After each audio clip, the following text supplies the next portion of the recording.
तो हेलो दोस्तों, स्वागत है आपका एक और वीडियो में। तो आज हम बात करेंगे मोस्ट अवेटेड आईपीओज में से एक एलजी इलेक्ट्रॉनिक्स का आईपीओ। तो ये आईपीओ आने से पहले मोस्ट अवेटेड आईपीओ था टाटा कैपिटल का आईपीओ, और सब लोगों को यही लग रहा था कि यही आईपीओ बाजी मारेगा। लेकिन भाई साहब, जब से एलजी इलेक्ट्रॉनिक्स के डिटेल, फंडामेंटल और जीएनपी आई है, तो भाई साहब उसके बाद में टाटा कैपिटल की थोड़ी सी डाउन हो गई है जीएनपी।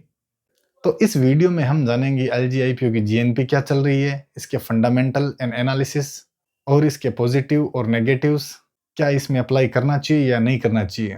तो सबसे पहले जान लेते हैं इसकी जीएनपी क्या चल रही है। इसकी जीएनपी वर्तमान में चल रही है 20% के लगभग। तो क्या है, बहुत बढ़िया जीएनपी चल रही है। टाटा कैपिटल की तुलना में बहुत ज्यादा जीएनपी है इसकी। अब जान लेते हैं कंपनी आखिर काम क्या करती है। तो कंपनी की स्थापना हुई थी 1997 के अंदर। और भाई साहब, कंपनी को अपने सेक्टर के अंदर बहुत ज्यादा एक्सपीरियंस है और कंपनी अपने सेक्टर में टॉप लीडिंग कंपनियों में आती है। और ये कंपनी मोबाइल को छोड़कर सारे इलेक्ट्रॉनिक्स का निर्माण करती है, यानी काम बहुत वाइड लेवल पे है, बहुत बड़े लेवल पे काम है। मतलब कूलर, पंखे, एसी, मतलब सब कुछ, फ्रिज, मतलब सब कुछ बनाती है कंपनी।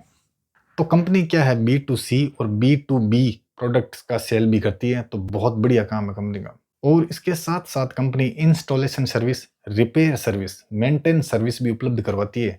तो भाई साहब, बहुत जबरदस्त काम है कंपनी का, नो डाउट। और कंपनी अपने सेक्टर के अंदर टॉप लीडिंग कंपनियों में आती है, ये आप जरूर ध्यान रखना। और इसका एक पॉजिटिव ये भी है, इसकी प्रोडक्ट्स बहुत बढ़िया होते हैं, मतलब रिलायबल प्रोडक्ट हैं, मतलब लोगों के अंदर बहुत ज्यादा विश्वास है इसके प्रोडक्ट को लेकर। इसी कारण ये आज भी लीडिंग कंपनी बनी हुई है मार्केट में। एलजी इलेक्ट्रॉनिक्स का आईपीओ 7 अक्टूबर से लेकर 9 अक्टूबर के बीच में ओपन रहने वाला है। और इसका टोटल इश्यू साइज है 11,607 करोड़ रुपए। लेकिन थोड़ी सी नेगेटिव बात यह है कि पूरा का पूरा ऑफर फॉर सेल है। ये आईपीओ 10 रुपए फेस वैल्यू पे आ रहा है। फेस वैल्यू के हिसाब से इसकी वाजिब रेट लग रही है। इसका बैंड प्राइस है 1,080 रुपए से लेकर 1,140 रुपए के बीच में। अब आपको ये देखने में थोड़ा महंगा लग रहा होगा, लेकिन रियली में ये महंगा है नहीं। इसकी रेट सही है एकदम। तो क्या है भाई साहब, इस आईपीओ में एम्प्लॉयज को 108 रुपए का डिस्काउंट दिया जा रहा है। तो अगर फ्लैट लिस्टिंग भी हुई तो भी एम्प्लॉयज को अच्छा खासा प्रॉफिट देखने को मिलेगा। और इसमें रिटेल कोटा है 35%। आईपीओ आने से पहले प्रमोटर्स की होल्डिंग है 100%। और आईपीओ आने के बाद में हो जाएगी 85%। तो क्या बढ़िया ही बात है, 85% होल्डिंग बढ़िया मानी जाती है। वर्तमान में कंपनी का मार्केट कैप है 77,380 करोड़ रुपए। तो भाई साहब, बहुत बड़ी लार्ज स्केल की कंपनी है। अब जान लेते हैं इसके 2025 के की पॉइंट। इसकी आर ओ सी ई चल रही है 42%। तो क्या है भाई साहब, बहुत बढ़िया है। और इसके पैट मार्जिन निकल के आते हैं 8.95%। तो क्या है, ठीक ठाक है। और इसके इबिटा मार्जिन निकल के आते हैं 12.76%। ये भी बढ़िया है। लेकिन भाई साहब, इस कंपनी के अंदर एक थोड़ी सी कमी है, इसका प्राइस टू बुक वैल्यू थोड़ा सा महंगा है। इसका प्राइस टू बुक वैल्यू है 13 रुपए। तो क्या है, थोड़ा सा महंगा साइड है। अगर 4-5 रुपए के आसपास होता ना भाई साहब, तो इससे बेस्ट आईपीओ कोई नहीं था। इसका पी निकल के आता है 35 रुपए। तो क्या है, ना तो बहुत ज्यादा महंगा है और ना ही बहुत ज्यादा सस्ता है। एवरेज मान के चल सकते हो आप, बढ़िया वैल्यूएशन पे आ रहा है। और भाई साहब, इसका अर्निंग पर शेयर है 32 रुपए, यानी बहुत जबरदस्त भाई साहब। टाटा कैपिटल का तो शायद अर्निंग पर शेयर 9 के आसपास है। तो इसका तो बहुत बढ़िया है, यानी एक शेयर पर कंपनी कितना अर्निंग कर रही है। बहुत बढ़िया है भाई साहब। अब जान लेते हैं कंपनी के फंडामेंटल और एनालिसिस। तो कंपनी के एसेट्स 2023 के तुलना में 2024 में थोड़ा सा डिप आया है, लेकिन 2025 के अंदर वापस रिकवरी की है बहुत जबरदस्त। 2025 के अंदर एसेट्स हैं 11,517 करोड़ रुपए। तो क्या है भाई साहब, बहुत बढ़िया है। और इनकम में साल दर साल ग्रोथ है। और भाई साहब, 2025 के अंदर इनकम निकल के आती है 24,630 करोड़ रुपए, जो कि बहुत बढ़िया बात है। इसके पेट मार्जिन में साल दर साल ग्रोथ है। और 2025 के अंदर इसके पेट मार्जिन निकल के आते हैं 2203 करोड़ रुपए, जो कि बहुत बढ़िया है। और इसके इबिटा में भी शानदार ग्रोथ है। और 2025 के अंदर इसके इबिटा निकल के आते हैं 3110 करोड़ रुपए, जो कि बढ़िया है।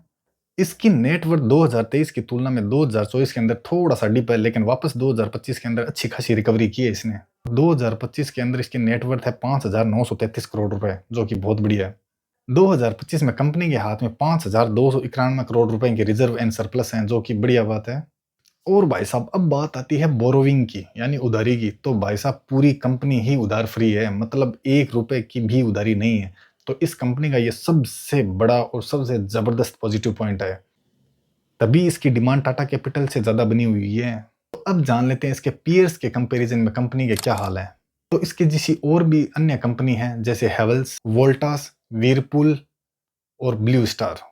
तो भाई साहब इन सभी कंपनियों का पी बहुत ज़्यादा निकल के आता है। जैसे हेवेल्स का पी निकल के आता है 64 रुपए और वोल्टास का पी निकल के आता है 52 रुपए और व्हर्लपूल का पी निकल के आता है 43 रुपए।